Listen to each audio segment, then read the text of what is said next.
Hello everyone, welcome back to my channel Shikshak competition. आदिकाल का revision हम यहाँ पर करने वाले हैं। टीजीटी, पीजीटी, यूजीसी नेट या कोई भी अगर आप एग्जाम दे रहे हैं हिंदी साहित्य का, तो आपको यहाँ से जरूर क्वेश्चन देखने को मिलेंगे। तो फर्स्ट क्वेश्चन है हमारे यहाँ पर, आदिकाल का रिवीजन हम कर रहे हैं और 100 क्वेश्चन है इसमें। उम्मीद है कि आपको ये क्लास पसंद भी आएगी और आपके लिए हेल्पफुल भी रहेगी। तो फर्स्ट क्वेश्चन की तरफ चलते हैं। उससे पहले बस थोड़ी सी आपसे रिक्वेस्ट है कि प्लीज़ अगर नए हैं चैनल पे तो सब्सक्राइब जरूर कर लेना, और अगर पुराने हैं सब्सक्राइब कर लिया है तो भाई लाइक कमेंट जरूर किया करो। सबसे पहला क्वेश्चन है हमारे यहाँ पर, सहजयान के प्रवर्तक कौन है? तो सहजयान के प्रवर्तक कौन माने जाते हैं? यहाँ पर हम जल्दी करेंगे, फास्ट रिवीजन है तो इसीलिए हम केवल आपको आंसर बता देंगे। सहजयान के प्रवर्तक है सरहपा, ठीक है, जो सिद्ध साहित्य के सबसे पहले कवि माने जाते हैं, सबसे पहले सिद्ध माने जाते हैं सिद्ध कवि ये है सरहपा। ठीक है, संदेश रासक के रचयिता कौन है? संदेश रासक किसकी रचना है? तो राइट आंसर हमारा हो जाएगा यहाँ पर अब्दुल रहमान। अब्दुल रहमान पहले ऐसे कवि हैं जिन्होंने आदिकाल में बोलचाल की भाषा में रचना की थी। ठीक है, ये भी आपको थोड़ा सा ध्यान रखना है, क्वेश्चन काफी पूछा जाता है कि आदिकाल में किस कवि ने जो बोलचाल की भाषा थी उसमें रचना की थी, तो ये अब्दुल रहमान ने की थी, ये ध्यान रखना है। विद्यापति की कौन सी रचना है जो अभी तक संपादित होकर प्रकाशित नहीं हो पाई है? ठीक है, अभी तक प्रकाशित नहीं हुई है विद्यापति की सभी रचनाएं हैं कीर्ति लता, कीर्ति पताका और पदावली। तो इनमें से हम बात करें तो कीर्ति पताका अभी तक संपादित नहीं हुई है। ठीक है, कीर्ति पताका संपादित नहीं है, बाकी दोनों संपादित हैं। पदावली के कारण ही इनको मैथिल कोकिल की उपाधि मिली थी, ये थोड़ा सा ध्यान रखना क्वेश्चन। मैथिल कोकिल की, क्योंकि ये मैथिली भाषा में लिखी गई है पदावली। ठीक है, ये मैथिली भाषा में, और इन दोनों की भाषा की बात करें तो ये अवट्ट भाषा में लिखी गई हैं। अपभ्रंश नहीं करना है, अवट्ट करना है, जो कि अपभ्रंश का अपरवर्ती रूप माना जाता है। नेक्स्ट क्वेश्चन है यहाँ पर, आत्मबोध किसकी रचना है? तो आत्मबोध किसकी रचना है? 4 का आंसर देना है। तो राइट आंसर हमारा हो जाएगा गोरखनाथ, जो नाथ संप्रदाय के प्रवर्तक माने जाते हैं गोरखनाथ, उन्होंने आत्मबोध नामक रचना लिखी थी, ये ध्यान रखना है। और ये तीनों ही मत्स्येंद्र नाथ को कुछ विद्वान नाथों में मानते हैं और कुछ नहीं मानते हैं, तो थोड़ा सा इनका भी ध्यान रखना। जो मत्स्येंद्र नाथ है ये गोरखनाथ के गुरु थे। ठीक है, ये इनके गुरु थे, ये भी याद रखना। नेक्स्ट यहाँ पर, माधव हम परिणाम निराशा, ये काव्य पंक्ति किस कवि की है? माधव हम परिणाम निराशा, ये काव्य पंक्ति किसकी है? तो राइट आंसर हमारा हो जाएगा विद्यापति, विद्यापति की है ये पंक्ति। बौद्धगान ओ दोहा का संपादन किसने किया है? तो बौद्धगान ओ दोहा का संपादन करने वाले कौन है? ये हर प्रसाद शास्त्री ने किया है, ये ध्यान रखना है।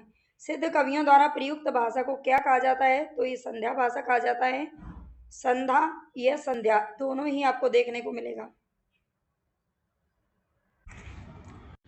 निम्नलिखित में से किस रासो काव्य का मूल वर्ण विषय वीर रस न होकर श्रृंगार रस है? कौन सा है? तो यह है बीसल देव रासो, ये एक श्रृंगारिक गेय काव्य है जो कि नरपति नाला के द्वारा लिखा गया है। ठीक है, नरपति नाल है इसका सही आंसर है। इन्होंने इसकी रचना की है बीसल देव रासो की। ये रासो जरूर है लेकिन ये श्रृंगारिक गेय काव्य है। ठीक है, वीर रस इसमें नहीं है। नेक्स्ट क्वेश्चन है, आला खंड का दूसरा नाम क्या है? आला खंड का दूसरा नाम क्या है ये आपको बताना है। तो राइट आंसर हमारा हो जाएगा परमाल रासो, परमाल रासो बिल्कुल करेक्ट है। नेक्स्ट यहाँ पर, खड़ी बोली हिंदी में सर्वप्रथम रचना करने वाले कवि का क्या नाम है? तो खड़ी बोली हिंदी में सबसे पहले रचना किसने की है? तो 10 का आंसर हमारा हो जाएगा अमीर खुसरो। अमीर खुसरो को तूतीय हिंद की उपाधि दी गई थी और ये खड़ी बोली के जनक भी माने जाते हैं। नेक्स्ट है, परमाल रासो काव्य कृति के कवि का क्या नाम है? तो परमाल रासो जो काव्य रचना है इसकी रचना किसने की है? जगनिक ने की है, जगनिक करेक्ट हो जाएगा। नेक्स्ट है यहाँ पर 12वां क्वेश्चन, अच्युत चरण तरंगिनी शिव सिर मालती माल हरि ना बनायो सुरसरी की जो इंदब भाल, इस दोहे के रचनाकार का क्या नाम है? तो 12 का हमारा आंसर हो जाएगा रहीम दास। ये रहीम दास की पंक्तियां हैं, याद रख लेना, ये दोहा है। पंडित चंद्रधर शर्मा गुलेरी ने किसको पुरानी हिंदी का प्रथम कवि स्वीकार किया है? तो गुलेरी जी ने 3 कहानियां अपने जीवन में लिखी थी, ये इसलिए भी प्रसिद्ध हैं। और इन्होंने पुरानी हिंदी का प्रथम कवि किसे स्वीकार किया है? तो 13वें का आंसर हमारा क्या हो जाएगा? राजा मुंज हो जाएगा। इन्होंने राजा मुंज को पुरानी हिंदी का प्रथम कवि स्वीकार किया है। नेक्स्ट क्वेश्चन है, सरस बसंत समय भला पावली दक्षिण पवन व धीरे विद्यापति, इसमें शास्त्र सरस बसंत समय भला पावली दक्षिण पवन व धीरे विद्यापति की पंक्तियां हैं वैसे, है ना। इसमें शास्त्रीयता होती है, ये मौखिक होता है, ये परंपरा में प्रचलित रहता है, इसमें सहजता और स्वाभाविकता होती है। ये थोड़ा सा जो 14वां क्वेश्चन है थोड़ा सा मिसप्रिंट है उसमें कुछ, ठीक है। लेकिन इसका मैं आंसर आपको बता देती हूँ, इसमें शास्त्रीयता होती है, ठीक है। इसमें क्या होती है, शास्त्रीयता होती है। नेक्स्ट है, आदिकाल में किन ग्रंथों की प्रधानता रही है, तो ये रासो ग्रंथों की प्रधानता रही है आदिकाल में, ये ध्यान रखना है। बीसलदेव रासो, पृथ्वीराज रासो, ये सभी रासो काव्य यहीं पर लिखे गए थे आदिकाल में। आचार्य हजारी प्रसाद द्विवेदी के अनुसार 14वीं-15वीं शताब्दी के हिंदुओं, मुसलमानों, सामंतों, शहरों, सेना के सिपाहियों और लड़ाइयों का जीवन और यथार्थ वर्णन किस कृति में हुआ है, तो 16वीं का आंसर हमारा क्या हो जाएगा, कीर्ति लता हो जाएगा, ठीक है। कीर्ति लता में क्या है, कीर्ति लता अवध भाषा में लिखी गई है और ये विद्यापति की रचना है, ठीक है। ये विद्यापति की रचना है, ये भी ध्यान रखना। और इसमें ये जो वर्णन है बताया गया है हजारी प्रसाद द्विवेदी के अनुसार, ये कथन भी पूछा जा सकता है। राहुल सांकृत्यायन जी ने हिंदी भाषा का प्रथम कवि किसे स्वीकार किया है, तो 17वें का हमारा आंसर क्या हो जाएगा, सी, सरहपा को स्वीकार किया है, ये ध्यान रखना। नेक्स्ट है, अपभ्रंश शब्द का प्रयोग सबसे पहले कहाँ देखने को मिलता है, तो अपभ्रंश शब्द का प्रयोग सबसे पहले कहाँ देखने को मिलता है, 18 का आंसर हमारा हो जाएगा सी, राजा धारसेन द्वितीय के शिलालेख में। राजा धारसेन द्वितीय, उन्होंने अपने पिताजी के लिए एक शिलालेख में लिखवाया था कि उनके पिता अपभ्रंश, प्राकृत, संस्कृत सभी भाषाओं के क्या थे, ज्ञाता थे, ठीक है। ऐसा उन्होंने लिखवाया था, तब वहाँ अपभ्रंश का नाम आता है। नेक्स्ट क्वेश्चन है यहाँ पर, अगर आपको क्लास अच्छी लग रही हो तो प्लीज़ चैनल को लाइक, सब्सक्राइब, लाइक और शेयर ये सभी आप जरूर कर दीजिएगा, ठीक है। वैसे तो कहने से करते नहीं है बच्चे, लेकिन फिर भी अगर आपको थोड़ा सा भी लगे कि आपके लिए हेल्पफुल है तो जरूर कर देना। नेक्स्ट क्वेश्चन है यहाँ पर, जय मयंक जस चंद्रिका के रचयिता का क्या नाम है, जय मयंक जस चंद्रिका के रचयिता का क्या नाम है, तो राइट आंसर हमारा हो जाएगा मधुकर कवि, ये मधुकर कवि की रचना है। नेक्स्ट है यहाँ पर, भविष्यत कहाँ के रचनाकार कौन है, भविष्यत कहाँ के रचनाकार कौन है, तो ये हो जाएगा धनपाल, धनपाल हमारा राइट आंसर है। नेक्स्ट है, पृथ्वीराज रासो महाकाव्य के रचयिता कौन है, तो पृथ्वीराज रासो किसने लिखा है, चंद्रबरदाई ने लिखा है। रामचंद्र शुक्ल ने इसे अप्रमाणिक माना है, लेकिन फिर भी वो इसे पृथ्वीराज रासो को प्रथम महाकाव्य मानते हैं और चंद्रबरदाई को प्रथम महाकवि का दर्जा देते हैं, ठीक है, ये भी ध्यान रखना है। विद्यापति ने कुल कितने ग्रंथों की रचना की थी, तो विद्यापति ने कुल कितने ग्रंथों की रचना की है, इन्होंने अलग अलग भाषाओं में रचनाएं की हैं, तो 22 का आंसर हमारा हो जाएगा 16, ठीक है। इन्होंने 16 रचनाएं की हैं अपने जीवन में, ठीक है। ऐसा कुल ग्रंथ, हालांकि कुछ ग्रंथ इनके ऐसे होते हैं, कुछ विद्वान कम मानते हैं, कुछ ज्यादा मानते हैं, ठीक है, लेकिन 16 ग्रंथ इनका राइट आंसर है। रनमल छंद के रचयिता कवि कौन है, रनमल छंद किसका है, तो राइट आंसर हमारा हो जाएगा श्रीधर, ठीक है, ये श्रीधर का है रनमल छंद। नेक्स्ट है, निम्नलिखित में से कौन सी रचना है जो कि पुष्पदंत की नहीं है, पुष्पदंत की रचना कौन सी नहीं है, तो महापुराण, जय कुमार चरियु, जसर चरियु, तीनों इन्हीं की रचना है, लेकिन पौम चरियु इनकी रचना नहीं है। और ये किसकी है, तो राम से, ये स्वयंभू की रचना है, सॉरी, ये किसकी है, ये स्वयंभू की रचना है, ये ध्यान रखना, पौम चरियु, जिसमें राम का वर्णन किया गया है। निम्नांकित में से सिद्ध साहित्य के विषय में कौन सा कथन है जो कि सत्य नहीं है, सिद्ध साहित्य के विषय में कौन सा कथन सत्य नहीं है, सिद्ध साहित्य का झुकाव सहज साधना की ओर है, सिद्ध साहित्य के प्रथम कवि सरैपा हैं, सिद्ध साहित्य की रचना चर्या पदों तथा दोहों में हुई है, सिद्ध साहित्य का प्रणयन पिंगल भाषा में हुआ है, तो 25 का हमारा राइट आंसर हो जाएगा डी, ये सत्य नहीं है, इसमें नहीं पूछा है, ये थोड़ा सा आपको ध्यान रखना है, नहीं पूछा है। सिद्ध साहित्य का जो प्रणयन है वो पिंगल भाषा में हुआ है, ये गलत है, ठीक है, ये संधा भाषा में हुआ है। और ये बाकी के तीनों चीजें आप याद रख लेना, जो इसके करेक्ट हैं उनको याद कर लेना। निम्न में से कौन है जो कि शिलांकित कृति है, तो इसमें से शिलांकित कृति कौन सी मानी जाती है, तो राउल वेल मानी जाती है, ठीक है, राउल वेल मानी जाती है, जो कि रोड़ा कवि की रचना है। इसमें ये चंपू काव्य है, गद्य पद्य मिश्रित जो होता है। शालिभद्र सूरी की रचना का क्या नाम है, तो शालिभद्र सूरी की रचना का क्या नाम है, 27 का आपको आंसर देना है भारतेश्वर बाहुबली रास, ठीक है, शालिभद्र सूरी की रचना है भारतेश्वर बाहुबली रास, ये भी ध्यान रखना है। नेक्स्ट है, अमीर खुसरो किस नाम से जाने जाते थे? तो अमीर खुसरो किस नाम से जाने जाते थे? ये तूतिए हिंद के नाम से जाने जाते थे। ठीक है, तूतिए हिंद इनको कहा जाता था। 28 का ए आंसर माना जाता है सही। तोता ए हिंद हमारा नहीं मानना है। और सितारे हिंद किसको कहा जाता था? तो ये राजा प्रसाद सितारे हिंद। ठीक है, राजा प्रसाद सितारे हिंद। और ये किसके गुरु थे? ये भारतेंदु हरिश्चंद्र के गुरु भी थे। ठीक है, राजा प्रसाद शिव प्रसाद सितारे हिंद, ये ध्यान रखना है। उपदेश रसायन के रचयिता कवि कौन है? उपदेश रसायन किसकी रचना है? तो 29 का राइट आंसर हमारा हो जाएगा ए, जिनदत्त सूरी। उपदेश रसायन किसका है? तो ये जिनदत्त सूरी का है। धर्म नहीं है, धर्म नहीं है, ये ध्यान रखना। ये जिनदत्त सूरी की रचना है। निम्न में से किसको अपभ्रंश का वाल्मीकि कहा जाता है? तो 30 का हमारा आंसर हो जाएगा स्वयंभू। अपभ्रंश का वाल्मीकि और अपभ्रंश का व्यास, ये दोनों की उपाधि किसको दी गई है? तो ये स्वयंभू को दी जाती है। नेक्स्ट है, किस कवि को कवि कंठहार नाम से जाना जाता है? तो 31 का हमारा आंसर हो जाएगा विद्यापति को जाना जाता है। खेलन कवि, कंठहार कवि, मैथिल कोकिल, है ना, और कवि शेखर की उपाधि इनको दी गई है। बहुत सारी उपाधियां हैं जो विद्यापति को दी जाती हैं। नेक्स्ट क्वेश्चन है, निम्न में से कौन सी रचना है जो कि व्याकरण ग्रंथ है? इनमें से व्याकरण ग्रंथ कौन सा है? तो राइट आंसर हमारा हो जाएगा उक्ति व्यक्ति प्रकरण, जो कि दामोदर कवि की रचना है। ठीक है, ये किसकी है? दामोदर कवि की रचना है उक्ति व्यक्ति प्रकरण। प्रबंध चिंतामणि के रचयिता का क्या नाम है? तो ये मेरुतुंग, आचार्य मेरुतुंग की रचना है प्रबंध चिंतामणि। आगम वे पुराने पंडित मान बैरती, पक श्रीफल अली जिम वाहिरिति भ्रमयंती। ये काव्य पंक्तियां किसकी हैं? मोस्ट इंपोर्टेंट ये पंक्तियां बहुत बार पूछी गई हैं। तो 34 का हमारा आंसर हो जाएगा बी, कन्हैपा की रचना पंक्तियां हैं। ठीक है, कन्हैपा की हैं, जो कि सिद्ध साहित्य में सम्मिलित थे। ठीक है, ये कन्हैपा की रचना है, ध्यान रखना। आगम वे पुराने पंडित मान बैरती, ये कन्हैपा की पंक्तियां हैं। सिद्धों की साधना में शून्य का पूरक तत्व था। तो सिद्धों की साधना में शून्य का पूरक तत्व क्या था? 35 का हमारा आंसर हो जाएगा ज्ञान। शून्य का पूरक तत्व क्या था? ज्ञान था।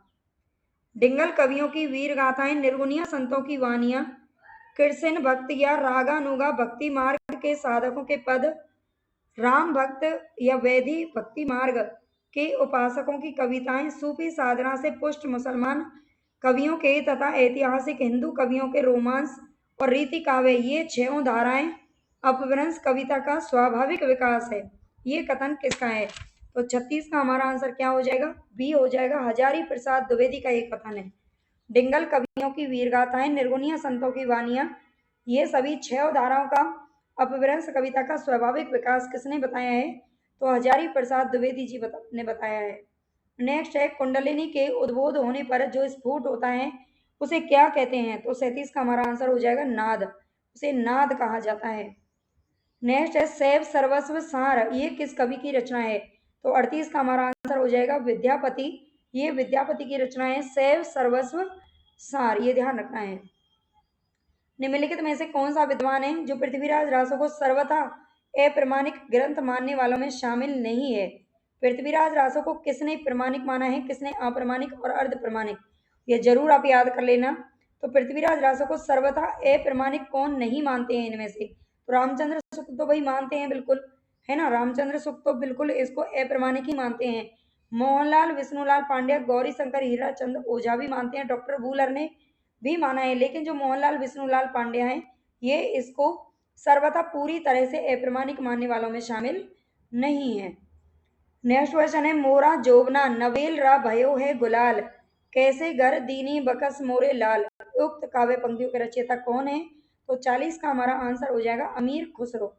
अमीर खुसरो बिल्कुल करेक्ट है। मोरा जोबना नवेल रा भयो है गुलाल, ये पंक्तियां अमीर खुसरो जी की हैं।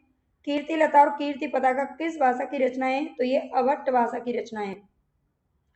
नेक्स्ट क्वेश्चन है, आदिकाल में किस कवि ने अवट भाषा में रचनाएं की थी? अवट की बात हो रही है, तो आदिकाल में किस कवि ने की थी? तो 42 का हमारा आंसर हो जाएगा अब्दुल रहमान। ठीक है, अब्दुल रहमान ने अवट भाषा में रचना की थी और उस समय की बोलचाल की भाषा भी यही थी। फारसी का ये कथन किसने कहा था कि मैं हिंदी की तूती हूँ, तुम्हें मुझसे कुछ पूछना हो तो हिंदी में पूछो, तब मैं तुम्हें सब कुछ बता दूंगा। तो ये अमीर खुसरो ने कहा था, इसीलिए इनको तूतीय हिंद की उपाधि दी गई थी। निम्नलिखित कवियों का सही कालक्रम आपको बताना है। 44 का आंसर कौन सा हो जाएगा? तो यहाँ पर हमारा राइट आंसर है भाई सरेफा सबसे पहले थे, क्योंकि गोरखनाथ तो बहुत बाद में आए थे, उन्होंने नाथ संप्रदाय बाद में आया था। ठीक है, सोमप्रभ सूरी भी बाद में थे, इन्होंने अपभ्रंश में रचनाएं की थी। लेकिन यहाँ पर हमारा राइट आंसर हो जाएगा सी। 44 का हमारा राइट आंसर सी हो जाएगा। पहले सरेफा, फिर गोरखनाथ, हेमचंद्र और फिर सोमप्रभ सूरी जी आते हैं। नेक्स्ट क्वेश्चन है हमारे यहाँ पर, विद्यापति की पदावली मैथिली हिंदी में रचित होने पर भी निम्नलिखित में से किससे प्रभावित है? तो मैथिली भाषा में तो इसको लिखा गया है, लेकिन फिर भी इस पर किस भाषा का प्रभाव है? तो 45 का आंसर हमारा हो जाएगा ए, ये बंगला भाषा का प्रभाव विद्यापति की पदावली पर है, ये ध्यान रखना। अपभ्रंश का मुख्य छंद क्या है? तो दोहा हमारा राइट आंसर हो जाएगा। नेक्स्ट है, परमात्म प्रकाश के रचयिता कौन है? तो यहाँ पर हमारा योगेंद्र या जो इंदु हमारा करेक्ट आंसर हो जाएगा। परमात्म प्रकाश और योग सार, ये इनकी दो रचनाएं हैं जो पूछी जाती हैं। रचना काल की दृष्टि से निम्नलिखित ग्रंथों का सही अनुक्रम क्या है? तो राइट आंसर हमारा 48 का क्या हो जाएगा? मृगावती सबसे पहले आएगा इनमें। ठीक है, मृगावती, ज्ञानदीप, इंद्रावती और अनुराग बांसुरी। मृगावती 1503 में लिखा गया था सबसे पहले, ये इसी का नाम आता है। ठीक है, ज्ञानदीप शेख नबी की रचनाएं, इंद्रावती और अनुराग बांसुरी ये दोनों किसकी हैं? तो नूर मोहम्मद की रचनाएं, मृगावती कुतुबन ने लिखी थी। कुमारपाल प्रतिबोध के रचनाकार कौन है? तो 49 का हमारा आंसर हो जाएगा सी, सोमप्रभ सूरी की रचना है कुमारपाल प्रतिबोध, ये ध्यान रखना है। अंगबधु किस कवि की रचना है? अंगबधु किस कवि की रचना है? तो राइट आंसर हमारा 50 का हो जाएगा दादू दयाल की रचना है ये। ठीक है, दादू दयाल की रचना है अंगबधु। किस ग्रंथ में राधा कृष्ण के प्रेम का अनूठा वर्णन है? तो राधा कृष्ण के प्रेम का अनूठा वर्णन किसमें किया गया है? तो राइट आंसर 51 का हमारा हो जाएगा बी, पदावली में किया गया है, जो कि विद्यापति की है। आदिकाल में विद्यापति ने ही सर्वप्रथम राधा कृष्ण के जो मतलब प्रेम लीला या फिर उस पर लिखा था प्रकार, मतलब उन्होंने ही लिखना शुरू किया था सबसे पहले, है ना। हमारे 51 क्वेश्चन हो गए हैं और 100 क्वेश्चन हमें कंप्लीट करने हैं। आई होप आपके लिए क्लास हेल्पफुल रहे, है ना, ऐसा मैं उम्मीद करती हूँ, इसीलिए इतना मेहनत करते हैं। नेक्स्ट क्वेश्चन है यहाँ पर, लाइक सब्सक्राइब जरूर कर लेना अगर अभी तक नहीं किया है, अगर अच्छा लग रहा है तो। बीसल देव रासो की नायिका का नामोल्लेख कीजिए। बीसल देव रासो की नायिका का नाम क्या था? तो ये था राजमती। ठीक है, राजमती, और राजमती बीसल देव की पत्नी थी और बीसल देव इनसे रूठ करके उड़ीसा चले गए थे। ठीक है, ये भी ध्यान रखना है। यह नरपति, थोड़ा सा इसके बारे में देख लेते हैं। नरपति नाले की रचना है, ये एक वीर गीत काव्य है। इसकी कथा 4 खंडों में है, जिसके प्रथम खंड में राजमती एवं बीसल देव का विवाह होता है। दूसरे खंड में बीसलमती राजमती से रूठ जाता है और उड़ीसा चला जाता है। तीसरे खंड में क्या होता है? राजमती का विरह वर्णन दिखाया जाता है ना। और चतुर्थ खंड में बीसल देव द्वारा राजमती को उसके पिता के घर से वापस लाने की कथा वर्णित है। यानी कि बीसल देव वापस आ जाता है चतुर्थ खंड में, और फिर जब वो देखता है कि घर पर उसकी पत्नी नहीं है राजमती, क्योंकि उसके पिताजी उसको ले गए थे अपने, उसके मायके चली गई थी, और फिर वो उसे अपने ससुराल जाते हैं और राजमती को मना करके वापस ले आते हैं। पद्मावती मलिक मोहम्मद जायसी कृत पद्मावत की स्त्री पात्र है। पद्मावती पद्मावत की स्त्री पात्र है। चरिया पद के रचयिता कौन है? तो चरिया पद किसका है? 53 का आंसर आपको देना है। राइट आंसर हो जाएगा बी, ये शबरपा की रचना है। ठीक है, शबरपा की रचना है चरिया पद। नेक्स्ट है, पीयू चित्तौड़ न आवियू सावन पहली तीज, जोवे बाट ब्रहनी खिनखिन अनवे खीज, संदेश ओपिन साहिबा पांचों फ्रियो न दे, पंची गाल्या पिंजरे छूटन रो संदेह। उक्त पंक्तियां किस कवि की हैं, किस रचना से ली गई हैं? तो एक खुमान रासों से ली गई हैं। ठीक है, ये खुमान रासों की रचना है, ये ध्यान रखना। पीयू चित्तौड़ न आवियू सावन पहली तीज, यानी कि सावन की पहली तीज है और पिया चित्तौड़ नहीं आए हैं। सिद्धों और योगियों की रचनाओं के संदर्भ में ये कथन किसका है? उनकी रचनाओं का जीवन की स्वाभाविक सारणियों, अनुभूतियों और दशाओं से कोई संबंध नहीं है। वे सांप्रदायिक शिक्षा मात्र हैं, अतः शुद्ध साहित्य की कोटि में नहीं आ सकती। ये सिद्धों और योगियों की जो रचनाएं उन्होंने की थी, उनको शुद्ध साहित्य में नहीं माना है। तो किसने नहीं माना है? रामचंद्र शुक्ल जी नहीं मानते हैं। नेक्स्ट क्वेश्चन है, आला किस ऋतु में गाया जाता है? तो ये वर्षा ऋतु में गाया जाता है और ये बैसवाड़े के क्षेत्रों में गाया जाता है, बैसवाड़े में। ठीक है, बुंदेलखंड साइड में गाया जाता है उत्तरी भारत में। बल्ला हुआ जो मारिया बहनी मारा कंतु, लज्जे हम तू वयंसऊ जय भग्या घरु एंतु। ये प्रसिद्ध पंक्तियां इनमें से किस कवि की हैं? तो राइट आंसर हमारा हो जाएगा हेमचंद्र। ये हेमचंद्र की पंक्तियां हैं। भल्ला हुआ जो मारिया बहनी मारा कंतु, अगर ये उनका कहना है कि हमारे पति अगर युद्ध में मारे गए तो बहुत बढ़िया है, अगर वीर गति को प्राप्त हुए, है ना, वीर गति को प्राप्त हुए तो कोई बात नहीं है, लेकिन अगर वो वापस कायरों की तरह भाग कर आ जाते तो मैं लज्जा के मारे मर जाती, है ना, ऐसा वो कहती हैं उसकी जो पत्नी है हेमचंद्र। थोड़ा सा यहाँ पर देख लेते हैं, एक सेकंड, ये थोड़ा सा मिस्टेक हो गया। हेमचंद्र गुजरात के सोलंकी राजा सिद्धराज जयसिंह और उनके भतीजे कुमारपाल के राज दरबार में रहते थे। ठीक है, हेमचंद्र गुजरात के सोलंकी राजा सिद्धराज जयसिंह और उनके भतीजे कुमारपाल के राज दरबार में रहते थे। कुमारपाल चरित्र के नाम से हेमचंद्र ने एक रचना भी लिखी थी। कुमारपाल प्रतिबोध सोमप्रभ सूरी की रचना है, जबकि कुमारपाल चरित्र हेमचंद्र की रचना है। हेमचंद्र प्रसिद्ध जैनाचार्य थे और इनके व्याकरण ग्रंथ का नाम था सिद्ध हेमचंद्र चंद्र शब्दानुशासन, है ना, यहाँ पर मैं लिख देती हूँ, सिद्ध हेमचंद्रा शब्दानुशासन। ठीक है, ये इसका पूरा नाम है, काफी बड़ा है, यहाँ तो छोटा सा लिखा हुआ है। हेमचंद्र का ये जो व्याकरण ग्रंथ है, व्याकरण सिद्ध हेम नाम से प्रसिद्ध हुआ था, ये भी ध्यान रखना है। और सिद्ध हेम में संस्कृत, प्राकृत और अपभ्रंश तीनों का समावेश किया गया है, तीनों भाषाओं का। हेमचंद्र को प्राकृत का पाणिनि भी माना जाता है। कुमारपाल चरित्र, योग शास्त्र, प्राकृत व्याकरण, देशी नाम का माला कोश तथा छंदो अनुशासन ये हेमचंद्र की महत्वपूर्ण रचनाएं हैं। इनकी रचना एक बार याद कर लेना। थोड़ा सा और यहाँ पर लिखा हुआ है इनके बारे में। सारंगधर कृत, सारंगधर पद्धति सारंगधर की रचना है। इस संस्कृत भाषा में लिखा गया एक पद्य कोश है। सोमप्रभ सूरी ने कुमारपाल प्रतिबोध नामक एक गद्य पद्य में संस्कृत प्राकृत काव्य लिखा था। ठीक है, ये अभी हम पढ़ चुके हैं, ये प्रतिबोध इन्होंने लिखा था। कुमारपाल प्रतिबोध यहाँ पर लिख रहा है, अगर नहीं दिखाई दे रहा हो तो। नेक्स्ट है यहाँ पर कन्हैपा 84 सिद्धों में सर्वश्रेष्ठ विद्वान तथा सबसे बड़े कवि थे। कन्हैपा के गुरु का नाम था जालंधर पा। ये बिहार के सोमपुरी नामक स्थान पर रहते थे। कुछ किताबों में कन्हैपा को माना गया है, जबकि कुछ किताबों में अगर हम बात करें रामचंद्र शुक्ल जी की या फिर राहुल सांकृत्यायन की, तो उन्होंने लुईपा को सबसे ऊंचा स्थान दिया है, ये भी ध्यान रखना है। ठीक है, और कन्हैपा भी कहीं कहीं पर लिखा रहता है। विद्यापति को कृष्ण भक्तों की परंपरा में ना समझना चाहिए, ये इनमें से किसका कथन है? तो 58 का हमारा राइट आंसर क्या हो जाएगा? रामचंद्र शुक्ल हो जाएगा। विद्यापति को उन्होंने कृष्ण भक्तों की परंपरा में नहीं माना है। सिद्ध सामंत युग की कविताओं की सृष्टि आकाश में नहीं हुई, वे हमारे देश की ठोस धरती की उपज हैं, ये कथन किसका है? तो राहुल सांकृत्यायन जी ने कहा है। जिस साहित्य में केवल धार्मिक उपदेश हो उससे वह साहित्य निश्चित रूप से भिन्न है। जिसमें धर्म भावना प्रेरक शक्ति के रूप में काम कर रही हो। धार्मिक साहित्य होने मात्र से कोई रचना साहित्यिक कोटि से अलग नहीं की जा सकती, ये कथन किसका है? जिस साहित्य में केवल धार्मिक उपदेश हो उससे वह साहित्य निश्चित रूप से भिन्न है। जिसमें धर्म भावना प्रेरक शक्ति के रूप में काम कर रही हो।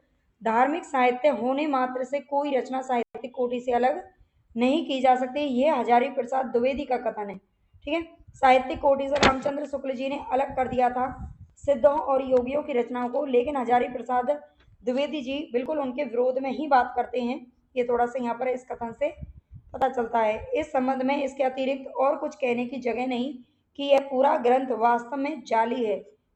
वास्तव में जाली है। पृथ्वीराज रासो के विषय में स्थापना किसकी है? तो 61 का हमारा आंसर हो जाएगा रामचंद्र शुक्ल। उन्होंने पूरी तरह से इसे जाली ग्रंथ बताया है। यहाँ पर थोड़ा सा देखिए, आपकी सुविधा के लिए यहाँ पर मैंने लिख दिया है।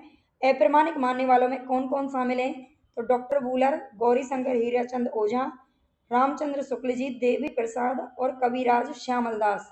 प्रमाणिक मानने वालों में कौन कौन शामिल हैं? तो श्याम सुंदर दास, कर्नल टॉड, मिश्र बंधु और मोहनलाल विष्णुलाल पांड्या। ठीक है, ये 4 लोग प्रमाणिक मानते हैं। और अर्ध प्रमाणिक की अगर बात करें तो अर्ध प्रमाणिक मानने वालों में हजारी प्रसाद द्विवेदी, हजारी प्रसाद द्विवेदी, डॉक्टर सुनीत कुमार चटर्जी और डॉक्टर दशरथ शर्मा।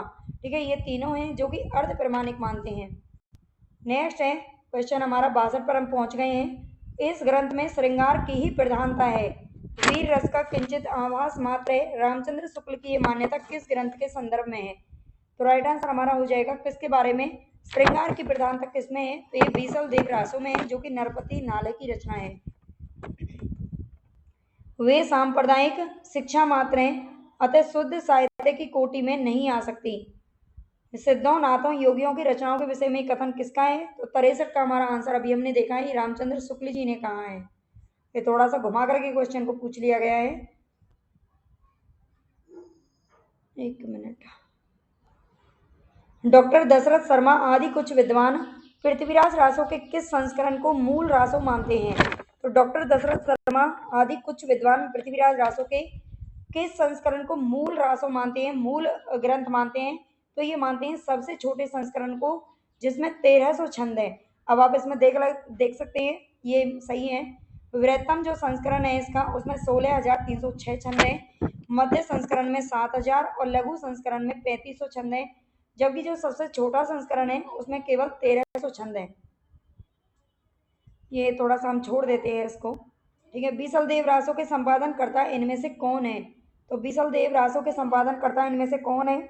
माता प्रसाद गुप्त एवं अगर चंद नाहटा, ये दोनों हमारे सही हो जाएंगे। नेक्स्ट है, शंकराचार्य के बाद इतना प्रभावशाली और इतना महिमान्वित महापुरुष भारतवर्ष में दूसरा नहीं हुआ। हजारी प्रसाद द्विवेदी की यह उक्ति किसके विषय में है? तो राइट आंसर हमारा हो जाएगा 66 का। 66 में किसने कहा है? हजारी प्रसाद द्विवेदी जी ने किसके बारे में कहा है? तो गोरखनाथ के बारे में इन्होंने कथन कहा है। कौन सा विकल्प है जो कि सुमेलित नहीं है? नहीं पूछ रहा है। श्रावकाचार, ये देवसेन की रचना है, जिसमें 250 दोहे हैं। नेमिनाथ रास, सुमतिगन, भारतेश्वर बाहुबली रास, ये शालिभद्र सूरी इन्हीं की रचना है। रेवंत गिरी रास जिन धर्म सूरी की रचना है। तो इनमें से सुमेलित कौन सा नहीं है 67 में? डी हमारा बिल्कुल करेक्ट हो जाएगा। डी रेवंत गिरी रास, ये जिन धर्म सूरी की रचना नहीं है, जबकि ये किसकी है? विजय सेन सूरी की रचना है। बाकी तीनों हमारी सही हैं। अपभ्रंश के कवियों को विस्मरण करना हमारे लिए हानि की वस्तु है। ठीक है, अपभ्रंश के कवियों को विस्मरण करना हमारे लिए हानि की वस्तु है। यही कवि हिंदी काव्य धारा के प्रथम स्रष्टा थे। ये कथन किसका है? तो ये उनको भुलाना हमारे लिए हानि की वस्तु रहेगी, ऐसा कौन कहता है? तो 68 में हमारा आंसर हो जाएगा राहुल सांकृत्यायन ने ये कहा है। नेक्स्ट है, कोवलीय माला कथा के लेखक कौन है? कोवलीय माला कथा के लेखक कौन है? तो उद्योतन सूरी की ये रचना है। नेक्स्ट है, धर्म सूरी ने जम्बू स्वामी रास की रचना की थी। सोमप्रभ सूरी ने कुमारपाल प्रतिबोध की रचना की है। मुनि जिन विजय ने शालिभद्र सूरी रचित जो भारतेश्वर बाहुबली रास है, उसको हिंदी जैन रास परंपरा का आदि काव्य माना है, यानी सबसे पहली रचना इसको माना है मुनि जिन विजय ने। पुष्प या पुण्य को हिंदी का प्रथम कवि किस आलोचक ने माना है? तो 70 का हमारा आंसर क्या हो जाएगा? शिव सिंह सेंगर हो जाएगा। पुष्प या पुण्य को हिंदी का प्रथम कवि किस आलोचक ने माना है? तो शिव सिंह सेंगर ने माना है अपने ग्रंथ में, जो कि इनका शिव सिंह सरोज लिखा गया था 1883 में।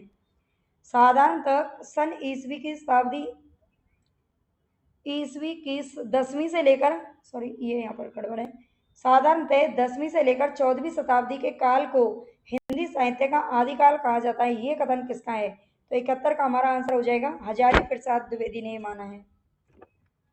नेक्स्ट है, चौपाई दोहे का सबसे पुराना प्रयोग शायद यही है। जो कुछ पुराना साहित्य उपलब्ध है उससे लगता है कि पूर्वी प्रदेश के बौद्ध सिद्धों ने ही इस शैली में लिखना शुरू किया था।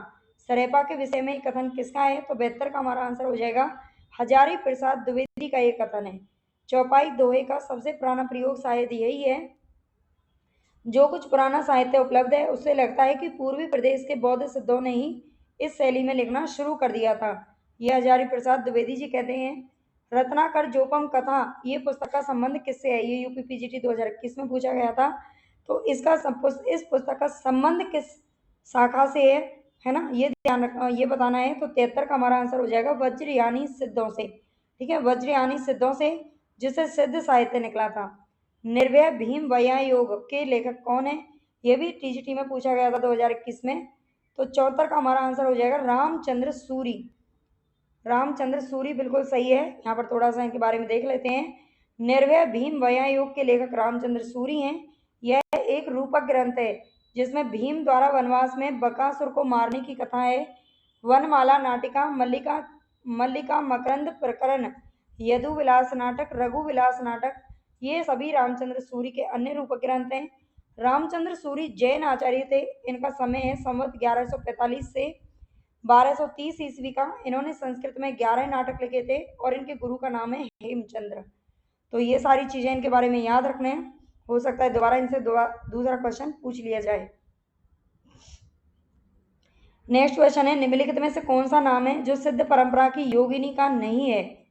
तो गोरक्षपा इनका नाम नहीं है। गोरक्षपा गोरखनाथ को बोलते हैं। हिंदवी शब्द का प्रथम प्रयोग किस इतिहासकार ने किया है? तो हिंदवी शब्द की बात हो रही है। हिंदवी शब्द का प्रथम प्रयोग किस इतिहासकार ने किया है? तो 76 का हमारा आंसर हो जाएगा अबू सईद। ठीक है, हिंदवी शब्द का पहला जो प्रयोग है वो किया है। इतिहासकार की बात हो रही है, ठीक है, साहित्यकार की बात नहीं हो रही, इतिहासकार की बात हो रही है। तो यहाँ पर अबू सईद का नाम आ रहा है। जे हाल मिसकी मकुन तगाफुल दुराई नैना बनाए बतिया, इस प्रसिद्ध पंक्ति के रचयिता कौन है? तो 77 का हमारा आंसर हो जाएगा ए अमीर खुसरो। कलचुरी राजवंश की 7 नायिकाओं के नक्सिक वर्णन से संबंधित ग्रंथ कौन सा है? तो कलचुरी राजवंश की 7 नायिकाओं के नक्सिक वर्णन से कौन सा संबंधित ग्रंथ है? 78 का हमारा आंसर हो जाएगा बी, ये है राउल बेल। एक चंपू काव्य है, ये ध्यान रखना है। काम भाव और शरीर का सौंदर्य उनके यहाँ उत्सव रूप में है। विद्यापति के संदर्भ में ये कथन किसका है? तो 79 का हमारा आंसर किसके लिए है? ये 79 का आंसर है रामस्वरूप चतुर्वेदी ने कहा है। किसके लिए? विद्यापति के संदर्भ में। काम भाव और शरीर का सौंदर्य उनके यहाँ उत्सव रूप में होता है। नेक्स्ट है, अपभ्रंश में दोहा काव्य की परंपरा का आरंभ किस कवि ने किया था? तो अपभ्रंश की बात हो रही है 80 में। अपभ्रंश में दोहा काव्य की परंपरा की शुरुआत किसने की थी? तो ये की थी भाई जोइंदू ने। ठीक है, जोइंदू ने की थी। नेक्स्ट है, निम्नलिखित में से किस काव्य धारा में सहज भोग मार्ग से जीव को महासुख की ओर उन्मुख किया गया है? तो यह सिद्ध साहित्य है।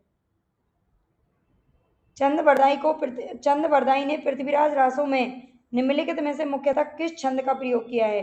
तो राइट आंसर हमारा 82 में कौन सा हो जाएगा? 82 में कवित्व छंद का प्रयोग किया है। नेक्स्ट है, पौंचर्यू में किसका वर्णन है? तो ये राम का वर्णन है। ये पौंचर्यू में ही राम जी का वर्णन किया गया है। और इसमें ये जो पौंचर्यू रचना है, इसमें स्वयंभू ने सीता जी को जैन धर्म में दीक्षित होना बताया है। बाद में अग्नि परीक्षा के बाद बताया गया है कि वो जैन धर्म उन्होंने अपना लिया था।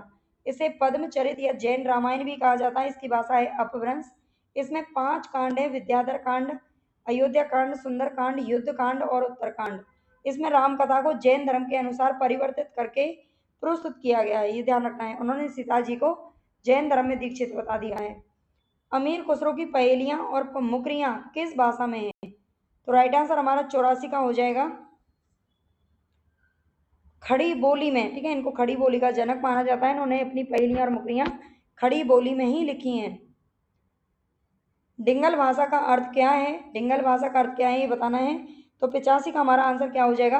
अपभ्रंश के योग में बनी शुद्ध राजस्थानी। अपभ्रंश के योग में बनी शुद्ध राजस्थानी, ये डिंगल भाषा का अर्थ माना गया है। शुक्ल जी के अनुसार हम्मीर रासों के रचनाकार कौन है? तो शुक्ल जी की बात हो रही है। शुक्ल जी के अनुसार हम्मीर रासों के रचनाकार कौन है? तो 86 का हमारा आंसर हो जाएगा सारंगधर। ठीक है, सारंगधर, कुछ लोग इसे जज्जल कवि की भी रचना मानते हैं। ठीक है, सारंगधर को इन्होंने माना है। नेक्स्ट क्वेश्चन है, आचार्य शुक्ल ने 14वीं शताब्दी के ग्रंथ प्राकृत पेंगलम, जिसके रचनाकार लक्ष्मीधर हैं, के कुछ छंदों के आधार पर हम्मीर रासो ग्रंथ की कल्पना की है। राहुल सांकृत्यायन ने जज्जल नामक किसी कवि को इसका रचयिता माना है। ये भी ध्यान रखना है। बालचंद विद्यावई भाषा दुए नहीं लग गई दुज्जन हासा, विद्यापति की किस रचना की पंक्तियां हैं? ये पंक्तियां विद्यापति की हैं। सबसे पहले तो यही ध्यान रख लेना। और ये किस रचना से ली गई हैं? तो राइट आंसर हमारा हो जाएगा कीर्ति लता। कीर्ति लता की पंक्तियां ज्यादा इंपॉर्टेंट है, यहाँ से ज्यादा पूछी जाती हैं। ढोला मारूरा दुआ में ढोला के पिता का क्या नाम है? तो यह राजा नल। गोरखनाथ का समय 11वीं सदी है, ये मान्यता किस विद्वान की है? तो 89 में हमारा आंसर हो जाएगा डी, डॉक्टर पीताम्बर दत्त पड़तवाल। नाथ पंथ सिद्धों की परंपरा से ही छंट कर निकला है, ये कथन किसका है? तो 90 का हमारा आंसर कौन सा हो जाएगा? आचार्य रामचंद्र शुक्ल सही हो जाएगा। भरत मुनि ने अपभ्रंश को क्या नाम दिया है? तो 91 का हमारा आंसर हो जाएगा सी, देश भाषा नाम दिया है भरत मुनि ने अपभ्रंश को। रिवीजन के लिए क्लास बहुत ही ज़्यादा इंपॉर्टेंट है। अगर आपको अच्छी लग रही है तो प्लीज़ अभी भी लाइक, सब्सक्राइब और शेयर और कमेंट करके ज़रूर बताया करें कि क्लास आपको कैसी लगी, ताकि उसी तरह की क्लास आपको प्रोवाइड कराई जाए। नेक्स्ट क्वेश्चन यहाँ पर, इनमें से कौन सा ग्रंथ है जो लौकिक चरित काव्य माना जाता है? लौकिक चरित काव्य कौन सा माना जाता है? तो राइट आंसर हमारा हो जाएगा भविष्यत कहा, जो कि धनपाल की रचना है। नाथ संप्रदाय के प्रवर्तक इनमें से कौन थे? तो गोरखनाथ हमारा राइट आंसर हो जाएगा। थोड़ा सा देख लीजिए यहाँ पर, नाथ संप्रदाय के जो प्रवर्तक थे वो गोरखनाथ थे। नाथ संप्रदाय के आराध्य शिव है, ठीक है। नाथ संप्रदाय के आराध्य किसको माना गया है? शिव को माना गया है। यह हठ योग की साधना पद्धति पर आधारित है। कुछ विद्वान नाथ संप्रदाय का संस्थापक मच्छंदर या मत्स्येंद्र नाथ को मानते हैं। नाथ पंथ बौद्धों की वज्रयान शाखा से निकला हुआ माना जाता है। नाथों की संख्या 9 मानी गई है। गोरक्ष सिद्धांत संग्रह में नवनाथों के निम्नलिखित नाम गिनाए गए हैं: नागा अर्जुन, जड़ भरत, हरिश्चंद्र, सत्यनाथ, भीमनाथ, गोरक्षनाथ या गोरखनाथ, ठीक है, चरपटनाथ, जलंधरनाथ और मल्ल्या अर्जुन। ये 9 नाम आपको याद रखने हैं। कहीं कहीं पर मच्छेंद्र नाथ का नाम भी लिया जाता है, अलग अलग विद्वानों के अनुसार। अमावस के घर झिलमिल चंदा, पून नाद के घर ही बयंद गरजे, बाजंत बाजंत अनहद तूर। उपरोक्त काव्यांश में अनहद नाद की स्थिति को व्यक्त करने वाले योगी या संत का नाम क्या है? तो 94 का हमारा आंसर हो जाएगा बी, गोरखनाथ हमारा बिल्कुल करेक्ट है। अमावस के घर झिलमिल चंदा, पून नाद के घर ही बयंद गरजे, बाजंत अनहद तूर। नेक्स्ट है, भाषा की कसौटी पर यदि ग्रंथ को कसते हैं तो और भी निराश होना पड़ता है, क्योंकि वह बिल्कुल बेठिकाने है, उसमें व्याकरण आदि की कोई व्यवस्था नहीं है। शुक्ल जी का यह कथन किस ग्रंथ के संदर्भ में है? तो 95 का हमारा आंसर हो जाएगा पृथ्वीराज रासो, जिसको इन्होंने अप्रमाणिक माना है। निम्नलिखित में से किस रचना में कड़वक शैली का प्रयोग किया नहीं हुआ है? नहीं आ रहा है, कड़वक शैली का प्रयोग किसमें नहीं हुआ है? तो 96 का हमारा आंसर कौन सा हो जाएगा? पाहुड़ दोहा। पाहुड़ दोहा जो कि राम सिंह की रचना है, ध्यान रखना। नेक्स्ट यहाँ पर, सांकेतिक अर्थ रखने के कारण इनकी वाणियों की भाषा को संध्या भाषा कहा गया। तो इस सिद्ध साहित्य की भाषा को संध्या भाषा कहा गया था। आदिकाल के किस कवि की भाषा हिंदी के वर्तमान रूप के सर्वाधिक निकट है? किस कवि की भाषा हिंदी के वर्तमान रूप के सर्वाधिक निकट है? तो 98 का हमारा आंसर हो जाएगा अमीर खुसरो। नेक्स्ट क्वेश्चन है, पृथ्वीराज रासो में प्रमुख रस कौन सा है? तो पृथ्वीराज रासो की बात हो रही है 99 में, तो यह वीर और श्रृंगार रस, वीर और श्रृंगार रस बिल्कुल करेक्ट है। दब्य साव पयास या नामक अपभ्रंश में लिखित ग्रंथ की रचना किसने की है? तो दव साव पयास ये किसका ग्रंथ है? 100 में हमारा आंसर हो जाएगा देवसेन, ये देवसेन की रचना है। इसे दिव्य स्वभाव प्रकाश, ये भी इसका नाम माना गया है। ये अपभ्रंश में ही हिंदी में है। तो 100 प्रश्न हमारे कंप्लीट हो गए हैं। शायद एक आध क्वेश्चन और देख लेते हैं। हालात कन्हैया किसकी रचना है? तो अमीर खुसरो की रचना है। एक मिनट भाई। सरेपा का संबंध निम्न में से किससे है? सरेपा का संबंध किससे है? तो ये सिद्ध साहित्य से है। चलो भाई एक मिनट। आचार्य शुक्ल के अनुसार किस रचना के आधार पर विद्यापति मैथिल कोकिल कहलाए? तो ये पदावली के आधार पर कहलाए थे। चलो 103 इसमें क्वेश्चन थे। उम्मीद है आपके लिए क्लास हेल्पफुल रहेगी। अगर आपको अच्छी लगी हो तो प्लीज़ कमेंट में जरूर बताया करो कि कैसी लग रही है आपकी क्लास। एक कमेंट जरूर कर दिया करो। लाइक शेयर तो आपको करना ही है, इतना काम आप कर ही सकते हो, है ना। ओके, टेक केयर, पढ़ते रहिए, मस्त रहिए, बाय बाय।